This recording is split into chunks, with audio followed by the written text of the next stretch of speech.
Week 18's matchup between the New Orleans Saints and Carolina Panthers may seem meaningless, but there's a lot riding on this game for each franchise's futures. We got all of that and a little bit of land yap for you on today's episode of Locked On Saints. You are Locked On Saints, your daily New Orleans Saints podcast. Part of the Locked On Podcast Network, your team every day.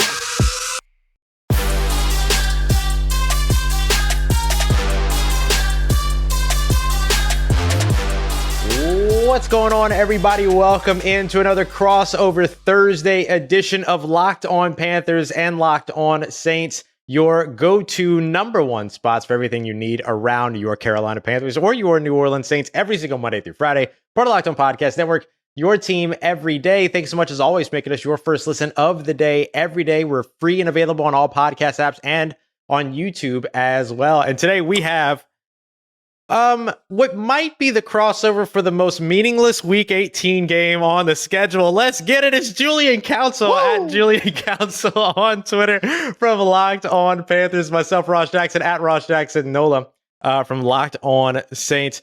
Today's crossover Thursday episode brought to you by our friends over at Prize Picks. Prize Picks, so much fun. We absolutely love it, and we know that you're going to love it too. It's super simple. All you have to do is pick 2 to 5 players, choose whether or not they're going to come in at more or less than their Prize Picks projection. And if you get those right, you go up to 10 times your entry. There's no competing against other players. There's no like mystery pool of money you're winning some mystery pot out of or whatever. It's just you versus the house. Takes you less than 60 seconds to apply. You could have already done it by the time that I'm done running my mouth here. And for first-time users, you can get a 100% instant deposit match of up to $100 just by using the promo code Locked On. That's prizepicks.com. Promo code Locked On. Julian, obviously there's a massive story in the NFL right now with the condition of Damar Hamlin. So we want to start off by saying that we continue to hope for the recovery and that he comes out on the right side of all of this. But the NFL still expects a Week 18 to be played. So that means that teams like the New Orleans Saints and the Carolina Panthers that don't have any postseason life are still going to go out there this weekend and play. So what's the biggest story bringing those Carolina Panthers out on the field here in New Orleans this weekend?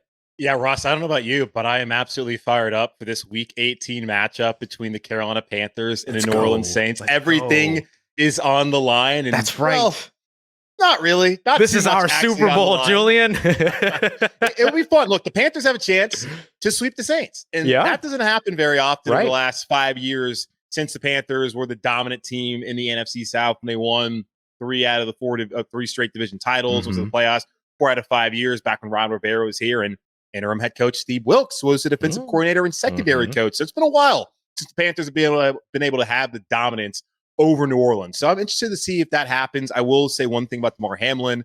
Kenny Robinson Jr., who was on the Panthers practice squad, he has known him since they were in middle school. So Steve Wilks talked to the media on Wednesday and talked about how Kenny is really dealing with that. As you would imagine, someone whose best friend had that occur to them on Monday night and is still in critical condition, fighting for their life. And you have no idea what Damar Hamlin's life is going to be on the other side of this. Of course, you and I, and everyone out there hopes that he can live a long, prosperous, fruitful life, and he can hopefully maybe get back to football. But that's obviously not more important than him just being able to live a normal life moving forward. Kenny Robinson Jr., someone who's affected by that here in Carolina, as he was sent home on Wednesday to figure it out. We'll see whether he's back and able to play on Sunday afternoon. He hasn't been elevated most of the season anyway, so not really a guy you're going to miss, but someone who's certainly affected personally by that.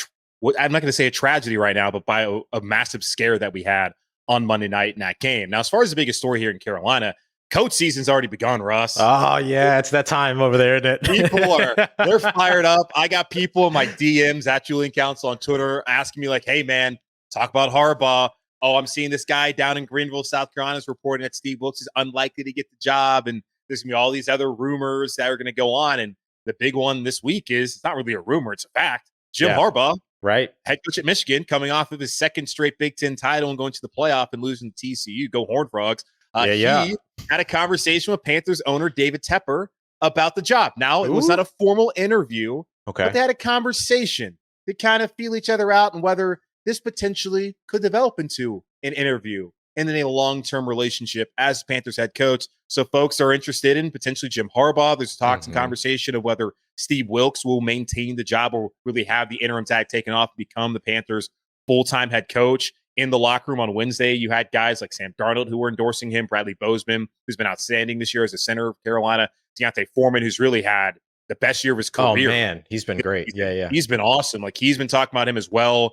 So many guys in that locker room are behind Steve Wilks, Derek Brown, Shaq Thompson. They've been the most vocal over the last couple of weeks. So really it comes down to, what's the coaching cycle going to look like once we get to Monday when David Tepper can officially start interviewing these candidates. People aren't really focused on the game. They're focused on Harbaugh, Wilks, D'Amico Ryan, someone else. Who's going to be the next Panthers head coach? All right, I haven't heard you say the name yet, so I'm just gonna ask because I know all the Saints fans are wondering where's Sean Payton in the Panthers crosshairs. I don't think that's gonna happen. They would have to pay a lot. Like, that's a premium right there. So, please, I was looking this up earlier today. Let me know. Is it they have the Saints have his rights through 23 or 24? 24. So the next 2 seasons. Yep. I have a hard time seeing Sean Payton come into Carolina because, well, they're in the same division, right? And the Panthers would have to give up their top 10 pick. The Saints don't have a top 10 pick right now because that belongs to the Philadelphia Eagles, unfortunately. They gave that away to the best team in the NFC. So if the Panthers want Sean Payton, what that says to me is they're banking on Sean Payton building a winner more so than they're banking on any of these rookie quarterbacks coming in and being the answer for the next 10, 15 years. Yeah. And I just don't think you really want to make that proposition of the coach over the quarterback in this situation. And also, it's going to cost a ton of picks. Yeah, it's not just going to be this year's first rounder. It's possibly going to be next year's first rounder. And the Saints, they should try and fleece the Panthers. They should try to get everything. They should try to get ownership rights of the Panthers. They should try and get everything they can out of the city of Charlotte if the Panthers want to have Sean Payton. So I don't think it's a realistic option. I also don't think Denver's a realistic option if you believe the reporting that he wants Fangio to be his defensive coordinator. Fangio just got fired from Denver. So I don't think that it's new ownership. So maybe Vic would be okay with it. I have a hard time believing that, but I don't think Carolina's a realistic option. Although David Tepper might try and throw a bag at Sean Payton, but that bag's not enough, man, because you're also going to give up a ton of picks to try and build this team. Yeah. I think that's the biggest piece is that trading him within the division or trading for him from within the division means you've got to pay the biggest price tag. There's no longer a bidding war. The bidding war doesn't matter. You would have to pay the premium the highest. Premium. Yeah, exactly. A real king's ransom there. I love the idea of just like one block in downtown Charlotte. Just send it over here. We'll take it. We'll take the commerce, whatever, for the city. That's awesome. I love that there's already sort of this understanding of looking ahead there. I think that a lot of Saints fans are in the same place too, but I think there's going to be one specific thing that's going to end up being the big story for New Orleans. That's going to keep them engaged in this game. It's going to keep fans engaged in this game. And it's the fact that Paulson Adebo is out. So the New Orleans Saints starting corner opposite Marshon Lattimore. Marshon Lattimore missed 10 weeks with the lacerated kidney. Came back last week, effectively won the game for the New Orleans Saints, whose offense picked up 66 yards of offense in the second half. They were atrocious in the second half, not able to move the ball. And, Marshon Lattimore gets a pick 6, puts points on the board. The Saints beat the Philadelphia Eagles 20-10. So in that game, or before that game, when we learned that Marshon Lattimore was going to play, there's been a lot of conversation about when Lattimore returns, who will start opposite him. Second-year corner Paulson Adebo, who had a fantastic rookie year, has kind of had ups and downs this year, but has been solid for the majority of the play. Or rookie cornerback Alontae Taylor, who the Saints drafted in the second round, who has been magnificent anytime that he gets the opportunity to be out on the field. Hasn't gotten an interception yet because one of them got erased because of a penalty at somebody else, and then another one was I think he was out of bounds, or they considered him out of bounds, whatever. But Alontae Taylor is going to get the start here, and that's big for him. He's going to have a nice matchup. I assume he's going to see a lot of Shi Smith, a lot of Laviska Shenault, and then of course DJ Moore, because the Saints tend to play sides. They don't travel with receivers, and DJ Moore is good for at least 170-yard catch every time that he plays the New Orleans Saints. So it'll be interesting to see who that one's on. But it's going to be a big game for Alontae Taylor, and I think a big opportunity for him to kind of put a stamp and say, hey, I deserve at least consideration for this role in 2023. Okay. Alontae Taylor, University of Tennessee alum, right? Go Vols. Fantastic player there. And you have a couple of Vols down there. Callaway as well. Callaway, of course. Alvin Kamara. I think it's a matchup that DJ Moore will like if he's on his side. I don't think we're too concerned about that. And Carolina's had secondary issues over the last couple of weeks with J.C. Horn, who was officially placed on IR. On Tuesday, he's out for the rest of the season, which is, of course, only one game coming up here on Sunday. Dante Jackson out for the rest of the season. And that's honestly why the Carolina Panthers and Saints aren't playing for anything this Sunday, because of the beat-up secondary in Carolina. Because had they had J.C. Horn, I don't think Mike Evans has the kind of day he has on Sunday afternoon against the Panthers. Yes, Tom Brady, the GOAT, looked good throwing deep ball. But C.J. Henderson, been a terrible trade the Panthers made last year.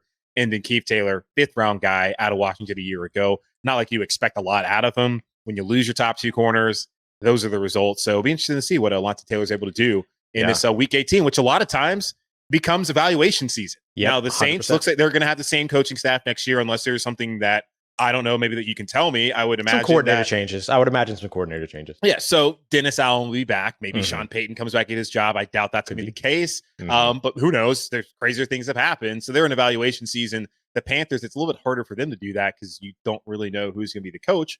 But it could be Steve Wilks. So I'm sure he's still evaluating who the guys are on the roster. And Scott Bitter, the general manager, and David Tepper, the owner, also probably wondering, hey, what kind of young guys can we get out there and see what they could do next year as far as being impact players for Carolina. Yeah, absolutely. So if you're a Saints fan and you just heard what Julian said, if you're wondering if Chris Olave, New Orleans Saints rookie wide receiver, can get the 18 yards needed to be a 1,000-yard wide receiver on the season, it's looking good.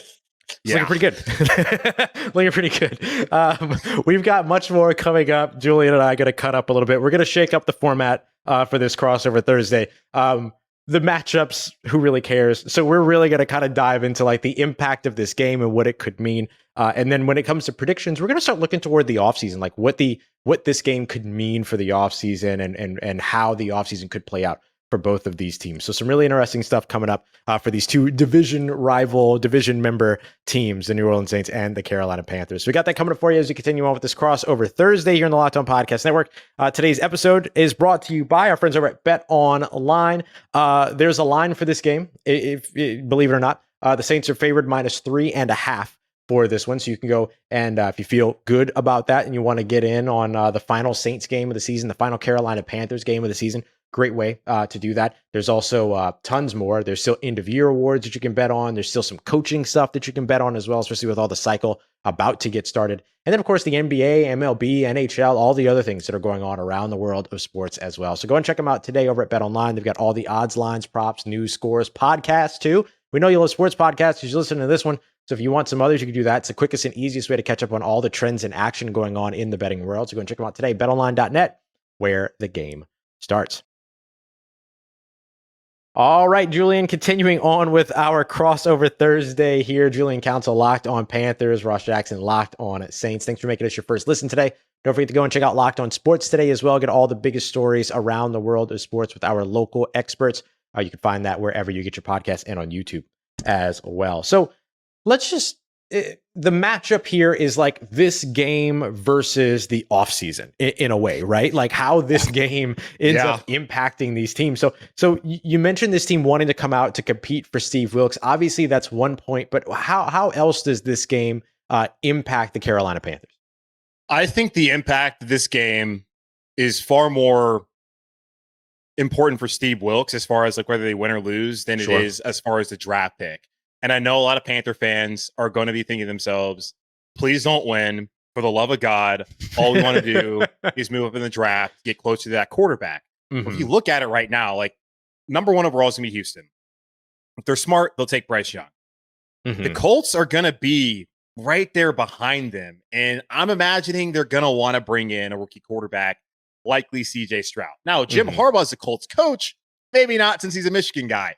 But I feel like they're going to get CJ Stroud. I don't think he's going to let rivalries get in the way of that. CJ Stroud. No, you got like the closest, up close and personal look at him than anybody that is in Ohio State, as opposed to anybody that's an Ohio State coach.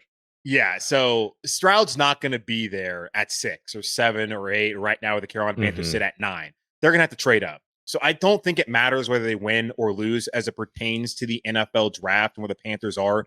You're going to have to trade up. And that's the reason why they traded Christian McCaffrey to San Francisco. They got an extra 2nd-round pick. They got a 3rd-round pick. They got an extra 4th-round pick to be able to do that so they can move up. That's the equivalent of a 1st-round pick. And, of course, you would swap your 1st-rounder with whoever's in the top 10 there. Maybe Detroit's willing to move back. Maybe it's Seattle. I don't know who's going to be. But the Panthers can trade up. They're going to have to do that to acquire the quarterback of the future. barring that they don't trade those picks away to get Sean Payton to be their head coach instead. So I don't think it really matters whether they win or lose. I know there's been past Saints games where the Panthers have played in week 17. I think it was a Kyle Allen versus Teddy Bridgewater game. Yep. Kyle Allen played phenomenal. And the Panthers won that game. And Panther fans are like, oh, why'd you win that game? You cost us in the draft order. Well, the Panthers don't really do bad when it comes to first round picks anyways, outside of Vernon Butler. So I don't think it's all that big of a concern for Carolina Panthers fans when it comes to the draft. Like, they're going to have to trade up if they want to get that quarterback. Yeah. For Steve Wilks, I do think this is an important game because what this team has always done under Steve Wilks, outside of the OT loss at Atlanta and then losing against the Cincinnati Bengals, who, if you look at the Bengals now, fantastic team. I'm not sure how that game with the Buffalo Bills is going to factor and whether they're going to continue it or not. They have a chance to be the number one seed in the AFC if they do end up playing that game, or I don't know what's going to happen. So that's no really shame in losing to Cincinnati and getting blown out. But after every loss, for the most part, outside of that game, they have come back and they have played hard. They have been physical. They have played the kind of brand of football that he wants them to play. And he said after the loss on Sunday to Tampa, we're going to finish. He said it again on Monday. What men do is they finish. He said it again on Wednesday. Like, the word of the week is we are going to finish. Like, I don't care about whether we're not in it anymore. People think this game is meaningless. We're going to go out there. We're going to play our style of football. We're going to finish the job. And he said at the beginning of this, he said, I have 13 weeks. I'm going to do it my way. So he's going to hold true to that this whole week. He has these guys locked in, ready to go. And as I mentioned before, all these guys are playing for Steve Wilks. All these guys want him to be the head coach. And if that's the case, I expect them to go out there and play hard on Sunday. And if they do and they win and Wilks gets to 6-6, and you look at the context of it, Matt Rule fired after 5 weeks. You're 1-4. You come in your first week against the Rams on a short week as a head coach, because he didn't take over until Monday afternoon. So that's a short week really for the staff. And you have guys like Bill Snow, the defensive coordinator, get fired.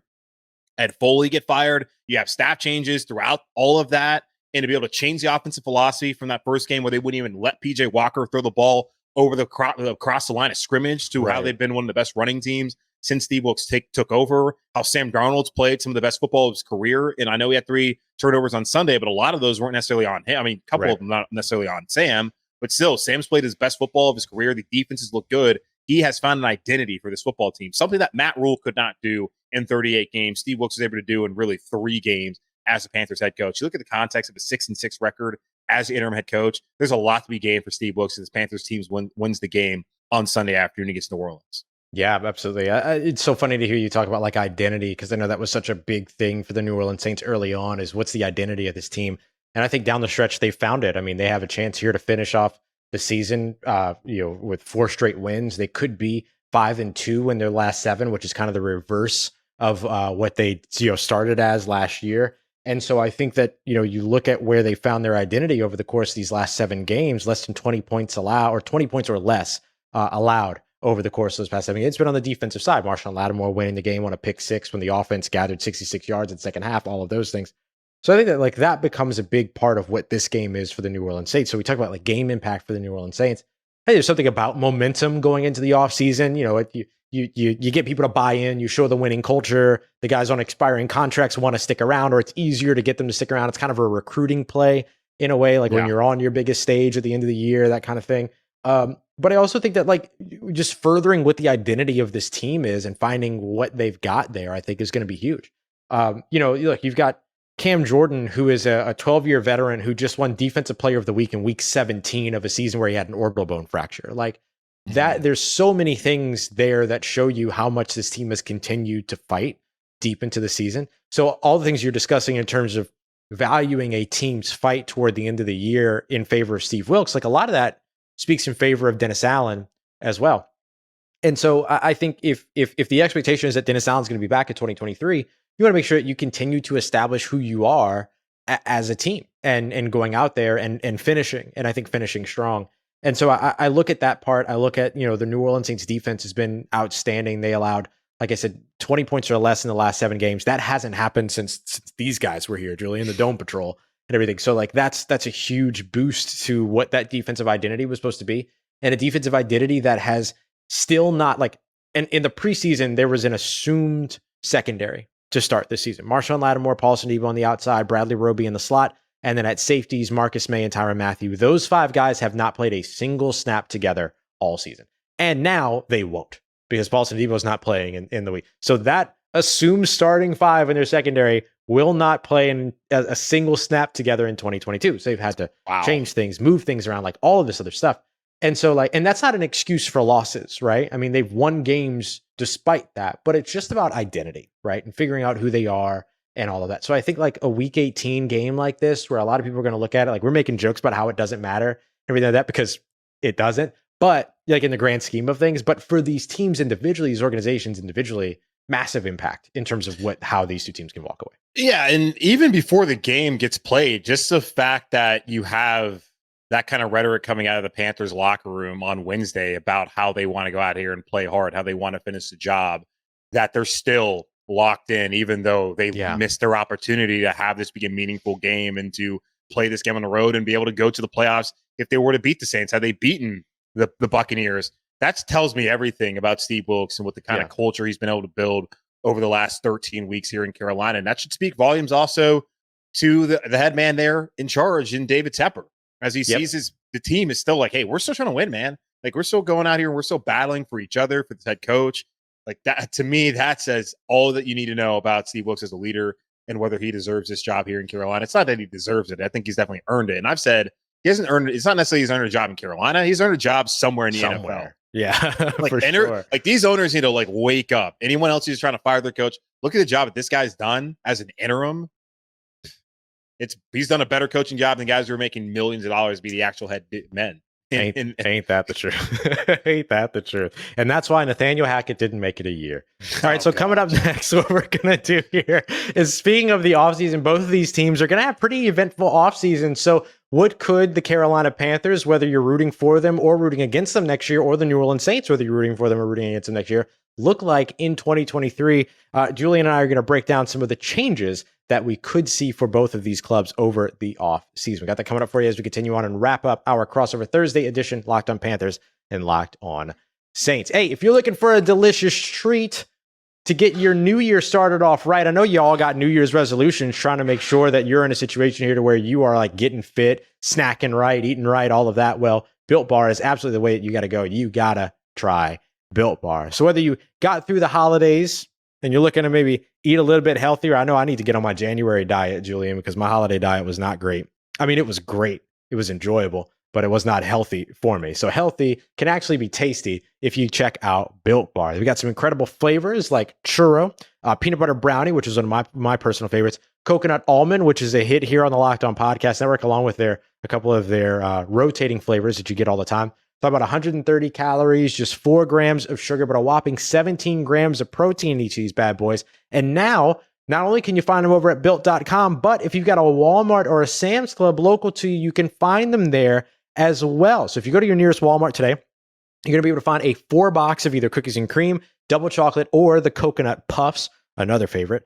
Or if you have a Sam's Club near you, you can get a 13-bar box of hit flavors like brownie batter and churro. So, you can thank Julian and I later. No problem. Just shoot us a DM. Tell us how much you're loving your Built Bars. We know how it goes. We get them all the time. So if you want to check them out, it is Built.com, or head over to your nearest Walmart or Sam's Club today. Built Bar, best tasting protein bar on the market.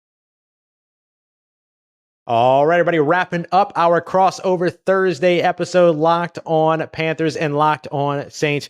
Julian, it's going to be an eventful offseason for both of these teams. What are some of the changes? We've talked about head coach, of course, but what are some of the other changes that we could see for the Panthers on the way? Yeah, usually I dread the offseason because I am not someone who's a huge fan of like talking draft and the lead up there. But hey, of course, I'm going to talk about it, give the listeners what they want. Like, that's not my favorite part of the NFL calendar, which the NFL, as we know, it's like now 365, 24/7. I guess it's going to be leap year next year. No, that's not. We're in 20. I don't know why I said that. Whatever. Next year's a leap year. This is not. You just want an extra day on that calendar, don't you, Julian? I don't know. I don't know what I'm doing. But either way, it's going to be an eventful offseason. Like, I'm actually excited about it because usually it's like, man, football season's over. Like, I love, of course, free agency and talking about like what it could look like. But I actually like talking about the games and the actual tangible things that we There's see. nothing like actual football. Yeah. So I just, it's going to be long, but it's also going to be fun. Like, I think this next month is going to be about the coaching search. Probably doesn't really get figured out until maybe early February because there's going to be candidates, I think, like D'Amico Ryans, who should get an interview. And you look at Shane Steichen, who it might take them a while before they really get proper interviews here in Carolina. So in the draft lead up. But as far as changes go, maybe there's a change at head coach. That's going to be the first domino to fall. Yeah. My hope is that's not the case, that Steve Wilks maintains the job here. If it's not Steve Wilks, I would love DeMeco Ryans out in San Francisco. The job he's done building that defense, I can only imagine what he could do with guys like Jeremy Chin and Brian Burns and Derek Brown and this and J.C. Horn, this young core. Like, that's the thing. Like, hey, we want to talk about offensive guys, but how about a dude who at 38 has the best defense in the league? He's played in the league, and we're seeing just how important that is, especially this week, what's gone on with DeMar Hamlin and having coaches who can understand and relate with these players. DeMeco Ryans can absolutely do it. He's played at a high level in this league. So if it's not going to be Steve Wilks, I would endorse that. But so the first change, maybe not a change, we have a head coach and what happens there. Quarterback for sure. Sam Darnold, the book has closed on him after last Sunday. He's turnover prone. Again, I don't necessarily think he played bad. I thought he actually played fairly well outside of the 3 turnovers. The interception, absolutely attribute to him. The first fumble, Bradley Bozeman, he wasn't expecting the snap, but then again, you got to fall on it. You got to limit the damage. And then Ike Ekwonu gets beat. Sam fumbles. That's not too much on him either. It's about 1.5 of the turnovers I'll blame Sam Darnold for on Sunday, but he's not a franchise guy. And David Tepper talks about bringing in a quarterback that can hoist the Lombardi trophy. And as good as Sam Darnold, as well as he's played over the last couple of weeks, and as much progress as he's made from last season, it's not enough for you to think that he's ever going to be that guy. So a quarterback, especially, something they're going to have to change for the 4th straight offseason, whatever it is at this point in time, 2020, 2021, 2022. Yeah, so 4 straight offseason. I would imagine it's going to be a rookie, and I would imagine it's likely to be CJ Stroud because that's the guy that they're going to have to be able, that's the only guy they're going to be able to get because it's not going to be Bryce Young. I don't love Will Levis. I don't necessarily love Anthony Richardson right now. He maybe can develop into that guy. CJ Stroud looks like you need a right now guy in Carolina, right? Exactly. And and you look at the roster, like they're not that far away. Because I already mentioned the defensive guys that Scott Bitter, the general manager at the deadline, said, hey, I'm not trading them. He also didn't want to trade DJ Moore, who the Rams apparently were offering, 2 first-round picks or what? Yeah, no, it was 2 first-round picks for Brian Burns, but the Packers apparently were offering a first-round pick or whatever to DJ Moore. So I think they have a solid core. You have your offensive line outside of Bradley Bozeman, the starting center, that are locked in for next year. And I think Bradley Bozeman, who immediately when he came to town, him and his wife were doing charity work. I think he loves being here in Charlotte. And I think people, I know everyone would love to have him back. So that's a guy who I think is going to come back here next year. So I don't think there's going to be too many roster changes as far as like the core foundation. You got to, plug in some holes, find some depth, but really coach, quarterback, those are likely the biggest changes that we're going to see. And of course, the coaching staff and OC, Ben McAdoo, I don't imagine he would stay on whether Wilks is the guy or if someone else comes in. They're going to have to find a new OC, which would be a vital role, especially, and quarterback coach, as OB, likely a very young rookie quarterback in here coming into a roster that I think next season, if they have the right coaching staff, I think they're ready to compete. Yeah. It's so funny to me just to think about the fact that the Green Bay Packers offered 2 first-round picks for DJ Moore. Because, if only they had previous first-round picks they could have invested at wide receiver with or something. How wild is that? But for the New Orleans Saints, I think that there's a little bit for the Saints and their offseason changes here. And just real quick, actually thinking about the Carolina Panthers changes, I'm completely with you about the idea of roster changes. Probably not that many on the way because it's a solid roster when everyone's healthy. Obviously, they're dealing with injuries in the secondary. That makes a big difference. Everything, but that defense is going to be a draw for defensive head coaches. Absolutely. If they do, you know what I mean? Big time. And it'll be a draw for offensive coaches too, who want the ball in the offense's hands.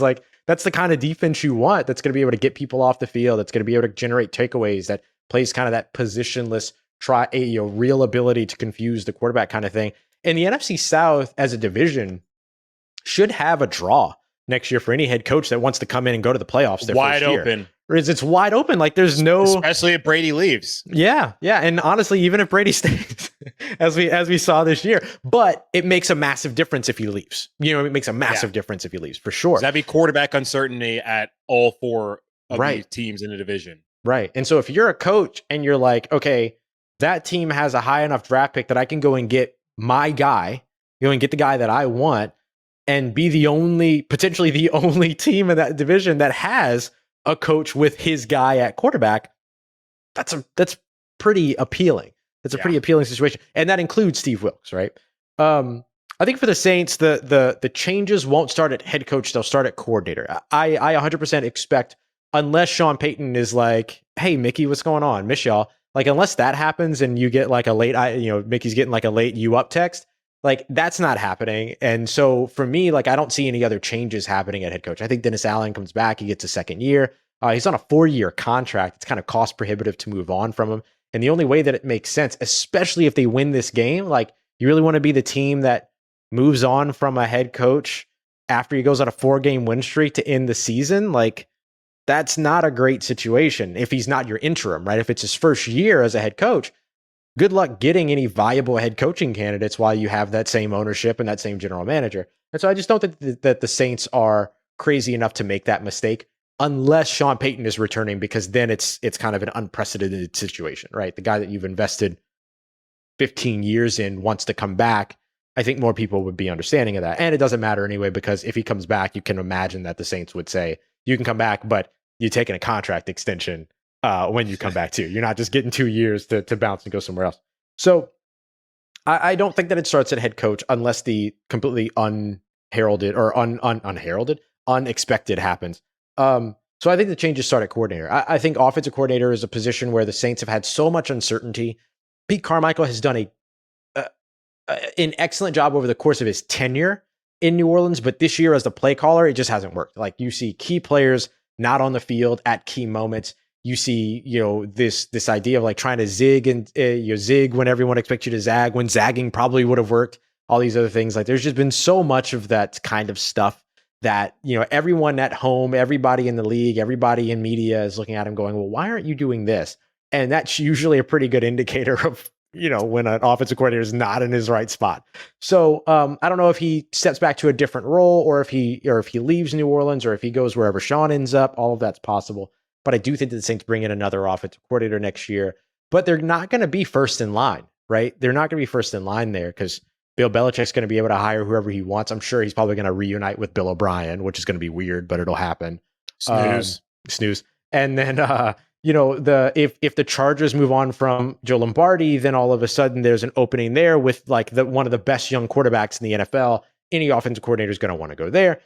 If Eric Bieniemy finally gets a job this offseason, anybody's going to want to go and work with Patrick Mahomes. That was tough. Matt Nagy's going to get elevated probably. Oh gosh. Yeah. Yikes. Well, that what could have been in Kansas City and stuff. And so, like, I think the Saints are going to be kind of like in there, but without the quarterback draw, without the head coach draw, they're going to kind of be like 4th or 5th in line for, a good offensive coordinator. And so they're going to have to be creative about who that guy is and where they pull that person from. The Saints right now are using a co-defensive coordinator structure. Took them a little while to get that figured out. It wasn't a failure at all, but I wonder if they're looking at moving away from that. And then, of course, if Sean goes somewhere, if he ends up trying to poach somebody from that defensive staff, although he, like you mentioned, he seems like he wants to go with Fangio as his DC. And I've heard that locally too, so I assume that is correct. Okay. And then the other piece that I look at here is, of course, quarterback, because like we're going to have a wonderful time this weekend watching the red rifle and the red BB gun go at one another here in for the Saints and the Panthers. But like the Saints have a quarterback problem, and they've got to get it solved, because Jameis is very unlikely to be in New Orleans next year. Andy Dalton's not under contract. Taysom Hill isn't a quarterback. There's like so many, and for those listening, I did air quotes for that. And so like there's so many like big questions as to are they going to go for a rookie quarterback? Are they going to try to court a Jimmy G or a Geno Smith, like a veteran quarterback? So that's going to be really interesting to kind of see where that goes. And how does that factor in with the OC and all these other things? Like there's so many different pieces, but I'll tell you what, the Saints young talent, Chris Olave, Rashid Shaheed, if they keep Michael Thomas or however that whole situation works out, I think that has to be on a renegotiated deal, not a restructured, but renegotiated deal. Like they have a lot of weapons and they're going to be good over on the defensive side again and all that, especially if they can fix their defensive interior problem, which if you thought Dante Foreman has had a good season so far, he's about to cap it off against a very, very prone run defense against the going up against the Saints to close out the year. And so I could see the Saints, having a good active offseason, but it's all going to kind of, the success of it is going to be getting the coordinators right, getting the play callers right. And I think Dennis Allen will remain the play caller on the defensive side, but that offensive coordinator position, I think, is the most important part for their offseason. Yeah, it'll be interesting to see as far as the NFC South goes. Because Atlanta, I don't know how much they believe in Desmond Ridder. And you would have to imagine that year 3 for the general manager. I mean, Terry Fontenot probably gets another head coach. Typically, that's how it works. They get 2 coaches. But as far as Arthur Smith goes, like it's do or die time for him. And Atlanta's going to be in a position where they could also take a quarterback if they want to. So does he ride with Desmond Ridder? Or does he bring in somebody, as a veteran? But they already did it with Marcus Mariota. We've seen how that worked out. Mariota basically quit on the team, and he wasn't great when he was available. Right. And in Tampa, it feels like Brady's probably gone. And Todd Bowles is already kind of like in a hot seat talk because like the team hasn't been that good this year. Right. So it's hard to even see where that team goes. And then, I know New Orleans, like you mentioned, like trying to find a quarterback in Carolina in that same boat. But like Carolina, the changes, like they keep the coach. He finds the right OC. They get a quarterback. It's like add another corner, at least for depth, because Dante Jackson and JC Horn have both had season-ending injuries the last 2 years. Also, you need a pass-catching tight end. That would be great. I know they don't really want to do that for some reason the last couple of years, at least when Matt Rule was here. Right. That'd be great to add someone who can actually play tight end and catch the football and be a threat in the pass game. Novel. Maybe another wide receiver. And that's basically it, man. Yeah. Like, it's not like they're maybe another defensive tackle too, but like they're not out here needing to completely build this roster. Like this is a young roster that is just, a quarterback, stability away, and like a little bit, sprinkle some other stuff around here from being at the class of the division potentially. And that was the whole thing about Matt Rule. Like you got to 2022, your 3rd year, the quarterback was supposed to be in place. Like this roster is supposed to be ready to compete, and he got everything wrong. But somehow over the last 12 games or 11 games, Steve Wilks has been able to find an identity and show that, maybe this roster isn't that bad. It's just coaching and culture. And then, hey, you get a quarterback in here and some competence, this could be a pretty good team. Yep. Yeah. It's funny, like the way that we talk about it, right? Like, oh yeah, they just got to get the coach right, the coordinator right, the quarterback right, and then they'll be fine. Like we're both kind of like talking about it from that point, but those are big things that they have to get right. And then there's some supplementary stuff around. Like I could see the Saints also wanting to beef up at defensive tackle. I could see the Saints trying to bring in, another running back to pair with Alvin Kamara so that they can really get back to like change of pace, like Mark Ingram, Kamara, Latavius Murray, Kamara days. And then, just trying to maintain the other guys to make sure that they don't leave. Like that kind of becomes the next big piece. So it's going to be so interesting. I think this is going to be a fun game this weekend. I think these two teams do have a lot to play for personally, for their coaches, for the league as a whole. A lot of them, there's personal connections to Damar Hamlin. I'm sure that's motivating as well. There's a lot of different things that are going to be a lot of fun to watch. And I think this is going to be a quality, good football game. And then hopefully one that propels us into a really, really fun offseason. But it won't be us waiting until next year to talk to one another again, Julian, that's for sure. Because we should check in all throughout the offseason and figure out which one of these two teams is going to be the team that's going to be the talk of the NFC South next season. Because the Panthers. The one thing that I think, okay, all right, chill, okay? We're supposed to have the conversation. But I can tell you this, it's not going to be the Falcons, and it's probably not going to be the Bucks. So, it's definitely not going to be the Falcons. We can definitely agree on that. Sorry, Aaron. Sorry, not sorry, actually. All right, y'all, we appreciate you so much for making us your first listen here on Locked On Panthers and Locked On Saints. For your second listen, make sure you go and check out Locked On Sports Today. Go beyond the scoreboard, behind the scenes with the Locked On local experts on YouTube or wherever you get your podcast. For Julian Council at Julian Council on Twitter, myself, Ross Jackson at Ross Jackson Nola on Twitter. We thank you very much. Make sure you tune in Friday for our continued episodes here, getting you ready for this weekend's matchup and beyond, because we're both looking towards the offseason for all of you. So make sure you're coming through for all the great work here on Locked On Panthers and Locked On Saints, part of the Locked On Podcast Network, your team every day.